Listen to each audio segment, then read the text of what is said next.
Volám sa Braňo. V roku 2019 som si kúpil prvé včielky. Veľmi, veľmi ma fascinovali včely svojím správaním, svojou energiou. Chodil som služobne dosť na východ a tam som mal tú možnosť sa prvýkrát pozrieť do včiel. Otvorili sme vrch a ja som nemal slov. Zahovorili sme, toto chcem. Tak sa mi to teda splnilo a toho 2019 som začal včeláriť. No, dneska sme postupne sa dostali na úroveň, že v sezóne mávam na včelnici, keď to zrátam dohromady, aj 200 rodín. Tie včely som chcel primárne pre seba. Hej, aby som si urobil radosť. Chcel som mať med pre seba, rodinu, známych, blízkych, to je jedno. S 3 rodinami som pochopil, že to je kopec času, chystačky viacej než robota s tými včelami, tak hneď som šúpol desinu. Postupne išli násobky. No a kúpil som si také zariadenie, čo vtedy na tú dobu bolo taká novinka, varová komora sa to volá, kde vlastne sa včely liečia teplom. Lebo som momentálne nastavený tak, že chcem čistý med. Robím ho pre seba, pre decka, proste pre rodinu, tak nech ten med je čistý, pravý, bez s prepáčením, no nechcem sa zle vyjadrovať, proste bez chemie. No a tak som to začal takýmto spôsobom robiť, lenže keďže som na počtoch takých, akých som, tak to sa proste nedá zvládnuť. Je to časovo veľmi náročné len pre predstavu. Do toho zariadenia človek vyberá zo včelstiev rámiky so zaviečkovaným plodom. To znamená, že to zariadenie má kapacitu 20 rámikov. Včely, keď sú rozbehnuté, majú 5 rámikov plodu. Bum, bum, bum, sú to 4 rodiny. Kým to zariadenie naštartujem, kým to tam dám, 2-hodinový cyklus, kým to dám naspäť, proste prejdú 4 hodiny, ja neviem ako, a spravil som 4 rodiny. Takže to proste už sa to nedalo takto stíhať. Tak som prešiel skôr na túto metódu, že teda robím tie odložence, kde vlastne likvidujem klieštika tak, že zakladám nové rodiny, všetok pod keď vybehne, tak kyselinu mliečnu použijem zriedenú s vodou, nastriekam to, klieštik opadá a v podstate včielky začínajú od nuly bez klieštika. A pôvodné rodiny sa snažím riešiť na báze rôznych tých tymulových silíc, kde klieštik to nemá rád a opadáva, ale to by samotné nestačilo, takže tam používam kyselinu šťavelovú. Je to niečo, čo v podstate obsahuje aj rebarbora. Nie je to, že ja neviem, amitráz a proste tieto látky, ktoré sú, žiadne antibiotika nedávam do včiel. Jedine, čo tam im dám, tak je na jar podpora s cukrovo-medovým cestom, s prímesou bielkovín, aby mali dobrý rozbeh. Ja by som chcel v prvom rade povedať, že ti veľmi pekne ďakujem, že si sa ozval do komunitného potravinového družstva. Púšťam si podcasty na YouTube, videá a čo ja viem čo. Takže keďže som mal dosť napočúvaného pána Dohala, ktorý sa mi mimochodom, jeho myslenie a to, čo robí, sa mi veľmi páčilo, tak prostredníctvom neho v podstate mi to preskočilo na vás, lebo mali ste ho tam pozvaného. Kokos, tak som sa započúval. To čo je? Fajn, super myšlienka, takže sa mi to zapáčilo, tak preto som ti volal, bol som zvedavý na nejaké bližšie veci, lebo toto bolo jednak také nejaké prezentačné videá a tak ďalej, kto ste, čo ste a čo plánujete, ale detaily mi neboli jasné, tak vlastne kvôli tomu som ti volal. No, tak som sa ti predstavil, čo robím a takto sme sa stretli. Dobre, a aký názor máš na to, keď som ti povedal, že ako si predstavujeme fungovanie našej komunity, že či sa stotožňuje s tým, my už vieme teda, keď sme spolu volali, že aký smer teda budeme, aká bude naša spolupráca, to je veľmi dôležité. Áno. A teda celkovo tá tvoja podpora si za, aby sme takýmto štýlom fungovali na Slovensku? Určite áno, ja si myslím, že to má svoje miesto a hlavne to má hlbokú myšlienku. Keď viete sústrediť komunity ľudí, jednak poctivých výrobcov a jednak ľudí, ktorým záleží na to, čo konzumujú. Áno. Toto je podstatné, lebo ich dosť. Tak. A dneska, keď idú po tých reťazcoch, dobre, ja nie som špecialista na potraviny alebo nič takéto, ale viem len príklad poviem. Mám kopec kamarátov, kde bartrujeme med za divinu. Ja mám veľmi rád divinu. Spravím si nejaký steak z diviny alebo minútku, to je jedno. To mäso sa úplne inak chová, než keď kúpiš niečo brutálne, dobré, farmárske a neviem ešte slovenský pôvod a čo ja viem, čo dáš to tam a tam sa to topí vo vode proste. Tak vieme o tom svoje, práve preto vzniklo toto komunitné družstvo. My vieme o tom, že na Slovensku je veľmi veľa komunít ale na naše počudovanie je málo sily, tej energie tých ľudí, že komunít je veľa, ale nevedia sa spojiť. No tak sme prišli my a povedali sme, že ideme robiť fakt akože extrémne veľkú vec, lebo toto nie je že malé, lebo tak ako som ti spomínal v našom osobnom rozhovore, že tých farmárov, tých pestovateľov, chovateľov po Slovensku je roztrúsených veľmi veľa, ale nevedia, kam sa majú pridať. No tak naša iniciatíva je presne tá, že tá energia ide von proste a ideme to bombovať. Presne takých ľudí, ako si ty. Ty vycítiš z toho človeka, že či to má v srdci, alebo to robí pre prachy. Proste my sa stretávame všetci ľudia, ktorí to majú radi, to ide zvnútra toho človeka, máme to v srdci proste, tak ako ty sa venuješ svojim včelám, proste my robíme takisto svoju prácu a takíto ľudia, keď sa stretnú na jednom mieste, tak slovo dá slovo, ruka v ruke a ideme robiť veľké veci. Lebo sme sa bavili aj cez telefón osobne, robíš prednášky, máš rád takú tú aktivitu okolo toho. V podstate včely sú náš život. Mali by to vedieť všetci a tá edukácia alebo edukačná časť je aj na našom komunitnom potravinovom družstve, pretože chceme to odovzdávať aj tým najmenším a v podstate uchovávať tie tradície alebo obnoviť všetky tradície.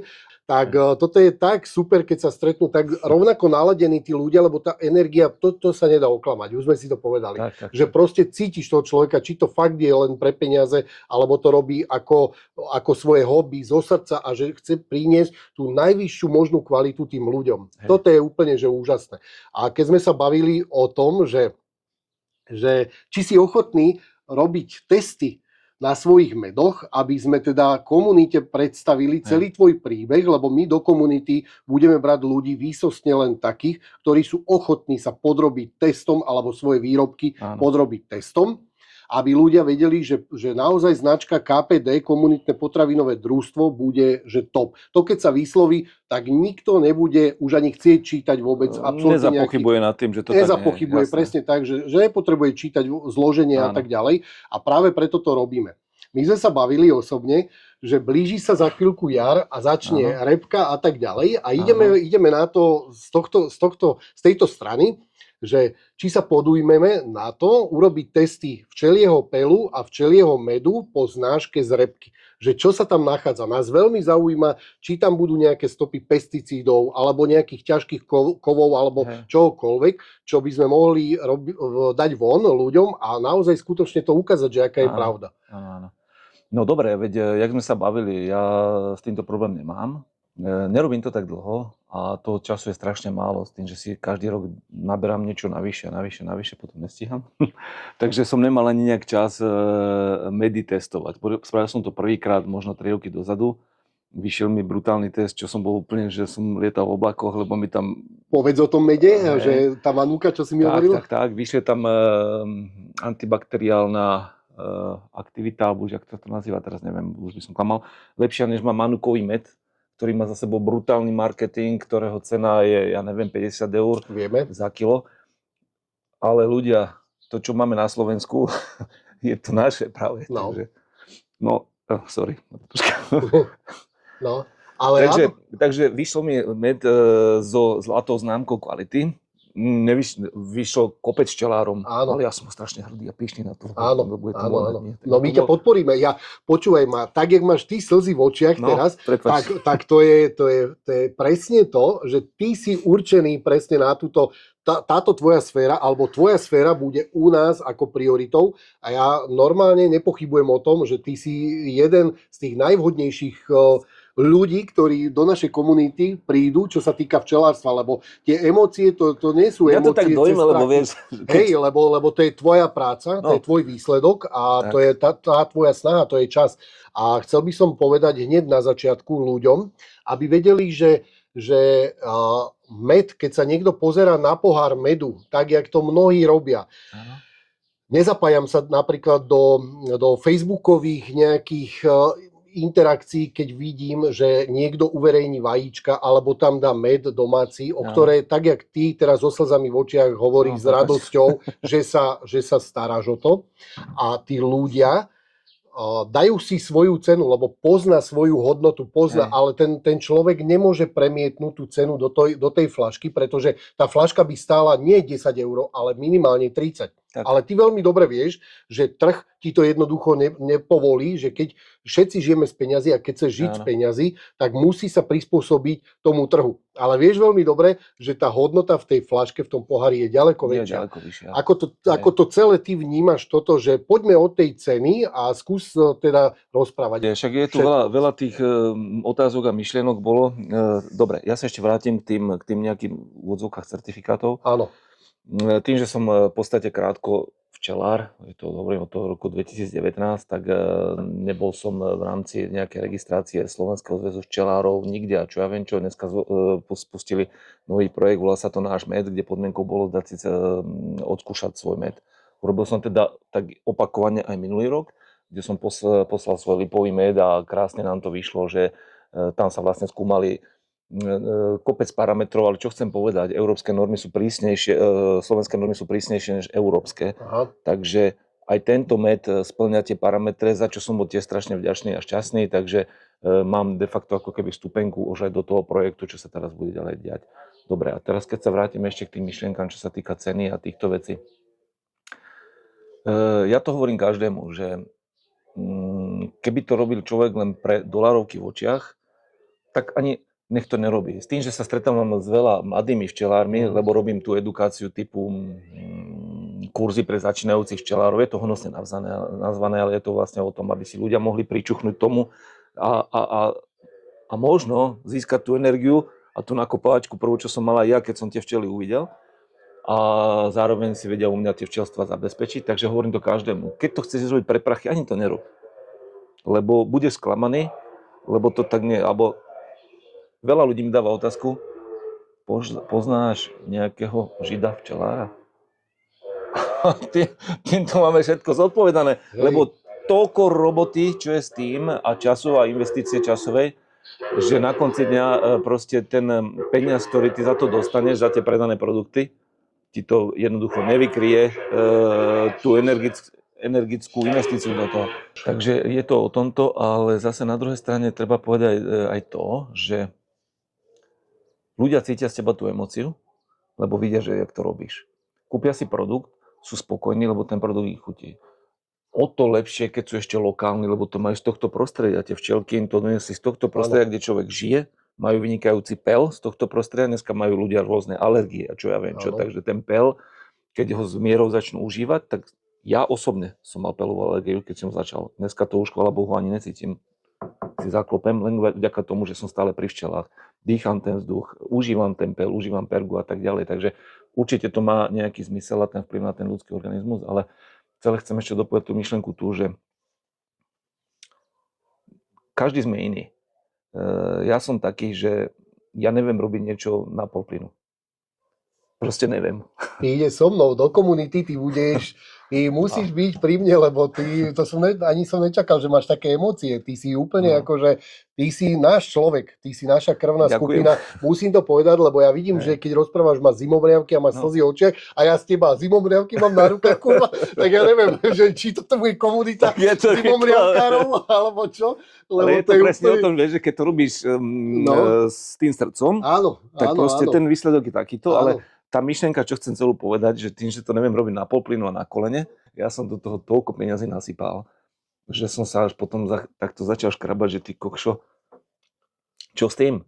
Drahý koniček. Ale dneska sa teším tomu, že v podstate mám v ponuke už nejakých 10 príchutí, už to asi nebudem ďalej rozširovať, lebo už skladovo sa neviem nejak zmestiť. A tá každá príchuť má aj svoj príbeh, svoj zmysel, lebo v princípe sa snažím robiť to, že spájam dobre s dobrým.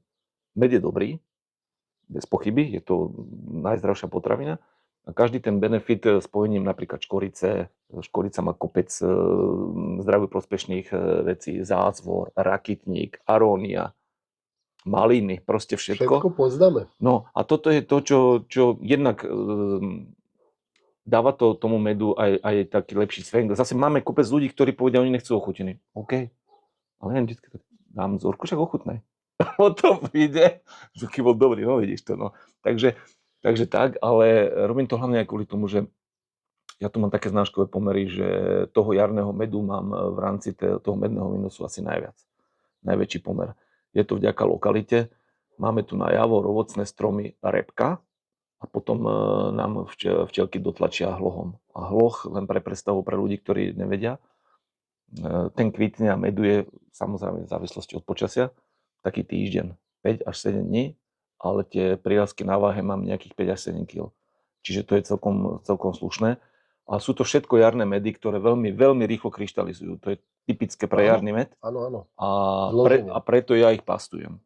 Hej. Lebo keď som si len pre seba dal do pohárov prvý jarný med, lebo už som včera bol bez medu na konci, tak som ledva čakal na med, tak som si dal pre seba, pre normálny konzum behom týždňa, 10 dní. Ten med bol taký, že lyžičku by si tam nedostal. No, proste bol tvrdý. Áno. A preto ho pastujem. A je to krásna homogénna hmota a je úplne optimálny na tieto príchute. No a potom, čo tu máme, je samozrejme všetko je to vždycky pri včelách v závislosti od počasia. Lebo keď je zima, je zlé. Keď prší, tak včielky samozrejme nič nedonesú. Tak.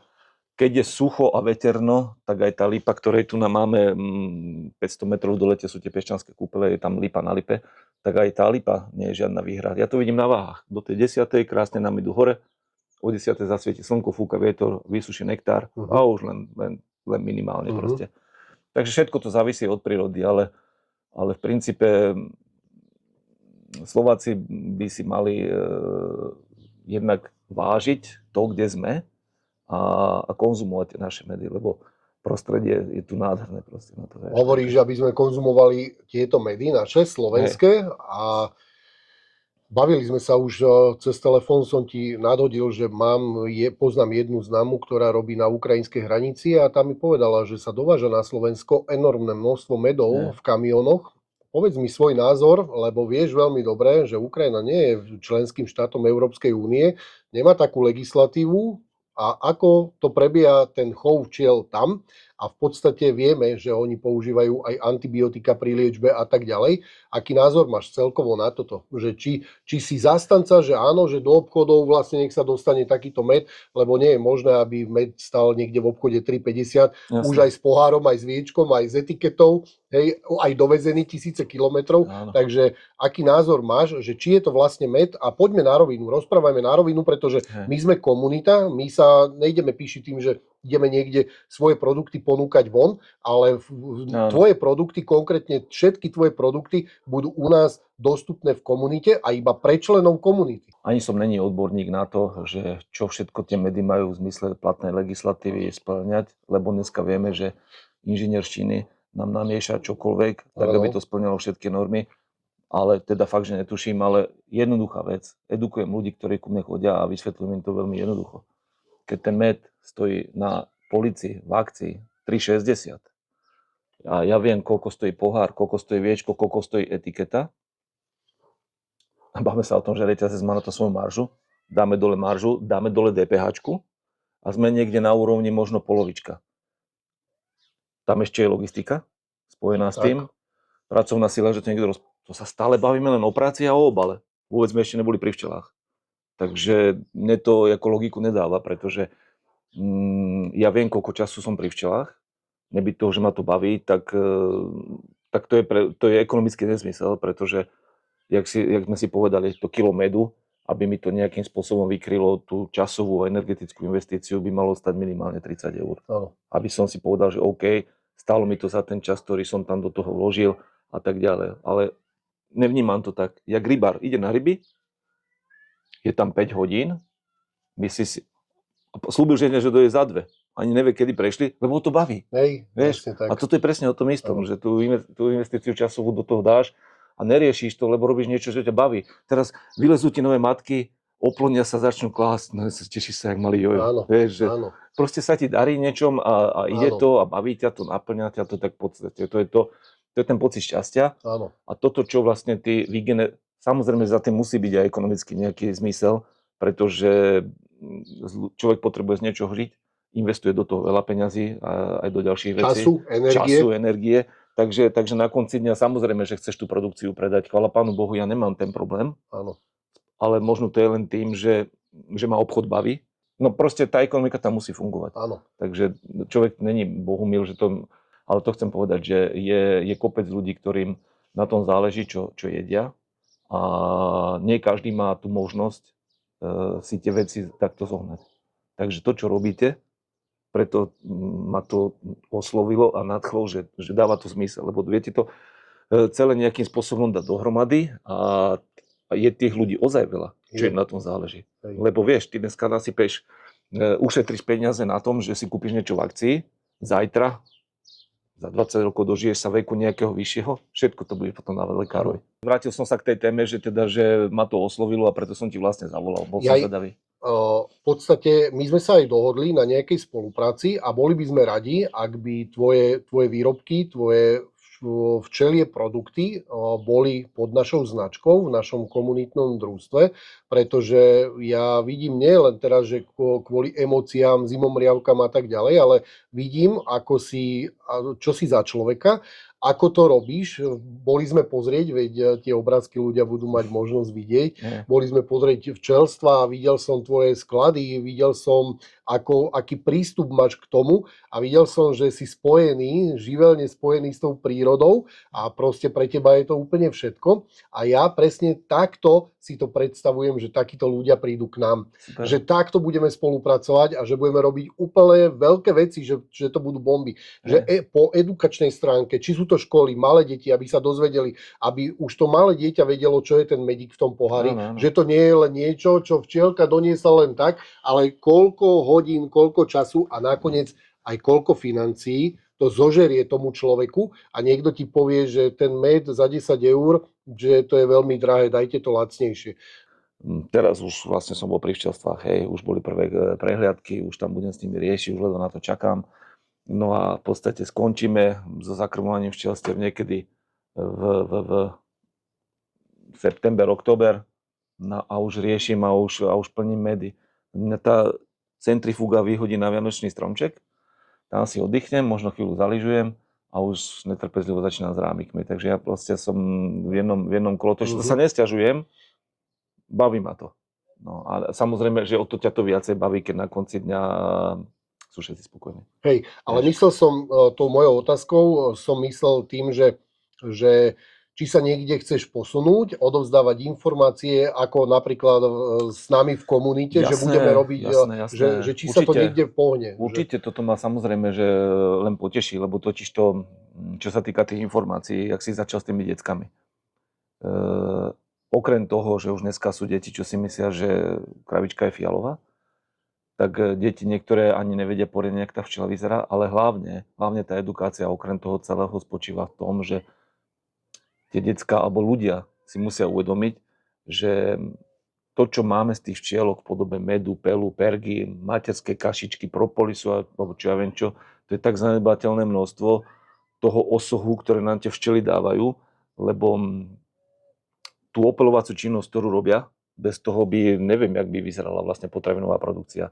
Nebudeme sa baviť o tom, že by nič nebolo, lebo je kopec iných opeľovačov, ale dovolím si povedať, že možno 70% tej opeľovacej činnosti by nebolo zvládnutelných. To sa ti premietne do potravinovej produkcie a do všetkého a na konci dňa sme hladní, sme bezobživí. Tvárime sa všetci, že včela, že to je taký malý tvoreček, ktorý je nepodstatný na tomto svete, v našom živote, ale v našom živote hrá neskutočnú, veľmi dôležitú úlohu. A nikto to nechce vidieť, počuť, ale pritom je to tak. Máš informácie v podstate zo Slovenska od druhých včelárov, že ako to ide, aký trend je v tom včelárstve, či sa to rozvíja, alebo to v podstate zakapáva nejakým spôsobom, alebo ako to funguje momentálne? Vôbec nedisponujem nejakými údajmi, nejaké štatistiky, že by som niečo skúmal, alebo čo len tak pocitovo si myslím, že je to plus minus rovnaké. Každý rok príde kopec náčelcov, čo to chcú vyskúšať, lebo sú zeleno zmýšľajúci, lebo majú nejaký vzťah lepší k prírode, lebo ich to nadchlo, alebo čo ja viem čo, ale kopec tých náčencov, keď sa popali, aj skončí. Ale akože ja si myslím osobne, že treba to podporovať. Jednak je to staré, tradičné slovenské remeslo, čo chcem tu napodotknúť, ani ja, ani nikto z tých slovenských včelárov by sa určite nedával do pozície, aký úžasný včelár. Máme tu brutálne podmienky. Tá príroda je tu a preto máme také svetové medy. Ale tak či tak, to Slovensko je tak nádherné, taká biodiverzita tu je a proste toto všetko, že tie medy sú podľa mňa preto také fajné, že sú tam vyvážené chute, zloženia a tak ďalej. Takže ja si myslím, že to treba podporovať. Treba podporovať aj tú edukáciu, veď preto sme sa bavili o tom, že som si raz vyskúšal také niečo s tými malými deckami. A to bolo také, že deň predtým som ešte nevedel, že či by som nebol ochotný, tak dobre, vyskúšam, že niečo budeme improvizovať, počujem, a tie decka boli tak úžasné. Také interakcie, taká emócia z nich išla, že ty kokos, úplne som bol z toho vyhypovaný, ale potom som rozmýšľal, čo s tým, no chcem robiť to, že ísť do tej školy, odedukovať o včelách samozrejme primerane tomu veku dieťaťu, nielen o včelách, aj o tých včelých produktoch, jak sú dobré, zdravé, proste prospešné zdraviu. Decko dostane odo mňa med, donese ho domov, kde budú mať možnosť ľudia ochutnať, dostanú balíček semienok, majú veľmi dobrý pocit z toho, že pomôžu tým včelám. Áno. A plus sa budú robiť aj sviečky, takže toto celé som si vymyslel takýto projekt, teraz to je v plienkach, teraz to v podstate rozbieham. Všetci členovia teda komunitného potravinového družstva sa dostanú k takýmto fantastickým výrobkom, vrátane teda tvojich včelých produktov. Ja sa na to nesmierne teším, lebo to je veľmi dobre. Ešte môžem, iba jedna myšlienka v súvislosti s tým repkovým medom. Rád ho podrobím testu a sám som zvedavý, pretože máme nastavenú tu na takú dobrú spoluprácu s agronómom, že vždycky, keď sa rieši postrek v rámci kvetu, tak včelky, ja o tom viem a včelky sa zatvorím. Počkám až do nejakej 9, kým ide slniečko, vysuší všetky zbytky a je vrátane rosy, až potom otváram včely. V princípe, keby sa včela vrátila smradlava od postreku, tak tie strážky nepustia. Ale nehovorím, stopové prvky toho môžu zostať v pele. Pel je ináč najchulostivejší na toto. Pel. Čo sa týka nektáru, uvidíme. Ale zase na druhej strane treba povedať, že celosvetovo sú vnímané tieto repkové medy ako veľmi dobré. Oni sú ľahko stráviteľné. Áno. Zažívacie funkcie to podporuje a tak ďalej. A jak by ich tí vlastne včelári dokázali, ten repkový porast, jak na Slovensku, v Čechách, Rakúsku alebo kade, chemicky sa určite ošetruje. Áno. Hej, to si nebudeme hovoriť, že nie. Aj keď teda máme tu na lípu, máme tu na kopec divých stromov, odkiaľ nám včielky nosia nektár alebo agát, aj slnečnica, však tá slnečnica, keď už kvitne, tak na to nejde určite tá chémia. Možno, že to ťahá niečo z pôdy, neviem, no budem zvedavý. No aj my sme veľmi zvedaví a teda to bude otázka vyriešená, lebo budeme vedieť, že jak to vlastne funguje, čo sa tam bude nachádzať, no to ma veľmi zaujíma. Ideme konkrétne na produkty, ideme predstaviť ľuďom niektoré produkty, ktoré sa budú nachádzať v našom komunitnom potravinovom družstve, ktoré budú pod našou značkou, pretože naša značka bude znamenať kvalitu. Ako sme rozprávali, poďme predstaviť ľuďom, čo všetko môže začať. Že čo je toto napríklad? OK. Tak toto je zrovna perga. Hovorí sa tomu medzi včelármi, alebo takou, a sú už aj všeobecne verejnosťou, ako včelí chlieb. Je to vlastne pel, ktoré si včelky prinesú, dajú do bunky, do plastu, navrch dajú med, obohatia svojimi enzymami, prebehne tam mliečne kvasenie a v podstate toto je ich bielkovina, s ktorou oni krmia plod. Krmia seba, je to veľmi výživné, je to brutálna vec. Tohto mám málo, toto sú vyslovene. Nechcem zase včelám tak zobrať, aby strádali. Takže zoberiem im len tak, že keď vidím, že je to ešte také schodné. No a mám to pre seba, do jogurtov, do všetkého, alebo len tak na lyžičku, je to fakt, že pecka. Je to o mnoho stráviteľnejšie a väčšia efektivita výťažnosti tých blahodárnych látok, než keď sa dáva pel. Včera sme sa rozprávali s tou pani, u ktorej som bol a tam sme presne povedali, že nie všetci sa k tomu dostanú, lebo všetko má svoj limit. Lebo nedá sa to vyrobiť, že nie sme v Číne, že ideme na pase a vyrobíme 10 000 fliaž denne. Takže skús o tomto povedať, že to aký limit. určite sa nedá, akože neviem povedať, že limit, lebo som to robil, dá sa povedať, že prvý rok, zobral som to pre seba a keď sa bavíme o týchto pohárikoch, tak tam mi vyšlo nejakých možno 50 pohárov, ale som sa na to nefokusoval. To znamená, že keď sa človek na to začne fokusovať, viem aj tie včely viesť tak k tomu, aby som mal väčšiu výťažnosť toho daného artikla, produktu, alebo jak to nazvem. Rozumiem. Takže vymýšľam si, keď tu bude 100 takýchto pohárikov, tak tu bude 100, uvidím, sám neviem. No, pri 5000 početnej komunite, tak to bude drahá limitka. Všetko je to presne o tom, že na začiatku si treba povedať, že čo chceme, lebo ten med je vždy. Hej. Áno, ale zase všetko je na úkor niečoho, to znamená, keď ja tie včielky budem fokusovať na pel, dám im tam pelochyty, tak oni vlastne 90% lietavok bude fungovať a bude nosiť pel, pretože oni to cítia ako nedostatok v rámci výživy toho včelstva, takže sa budú fokusovať na pel. Takže keď si my povieme, že bude záujem o pel, tak vymyslím si, na to sú špeciálne také pelochytové sady.